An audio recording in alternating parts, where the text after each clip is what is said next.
I'm Ronnie, the travel guru. If this is the first time I'm coming across your page, I am a travel expert, content creator. I've been traveling since I was 19. I'm now 54, and my specialty is Paris. I've led group trips, and I came across all the drama that's going on with the Aspen girls.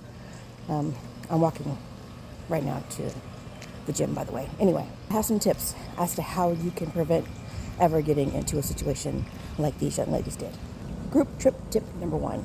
Make sure that you guys have a conversation. Once you guys decide who is going on the trip, take it out of the text message and you have to talk. Not texting, talking. This is very important because things get lost when you are texting. It happens all the time. So whether you do a Zoom, invite them over to your house, go out to breakfast, dinner, or whatever, just make sure that you guys are talking, because you need to have that face-to-face interaction so that there's absolutely nothing that gets misinterpreted. Part of that discussion, you need to talk about your travel styles, because everyone has different travel style.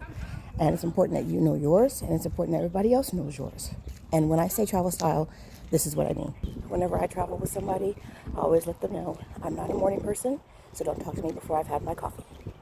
I'm not an overscheduler, and so I don't want to have things planned from 7 a.m. to 11 p.m. That's not an idea of a vacation for me. I'm going to have really good food. I'm going to go sit in a nice restaurant. I'm not going to be too worried about prices. I order what I want. So those are a few things that I would have to tell somebody so that they could see if their idea of travel aligns with mine. And you also need to talk about budget. Whatever your trip is, I don't know what the budget was for this Aspen trip, but let's just say if the budget is, just say $5,000. Okay, so if the budget is $5,000 and somebody comes on the trip and they say, well, I only have $1,000, well, something's not right.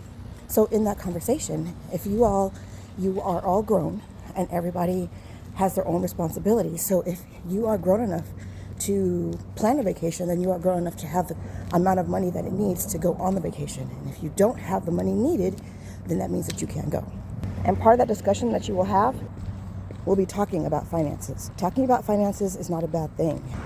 If you have the conversation, then everybody will know if they're on the same page or not. And sometimes people simply cannot go on the trip that they want to go on because they don't have the funds. That's okay. You take the trip that you can afford, not the trip that you want, especially when you are in a group trip.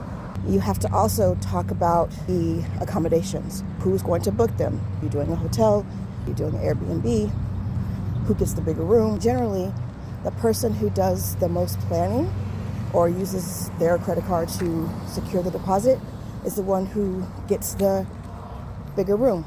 That's pretty normal.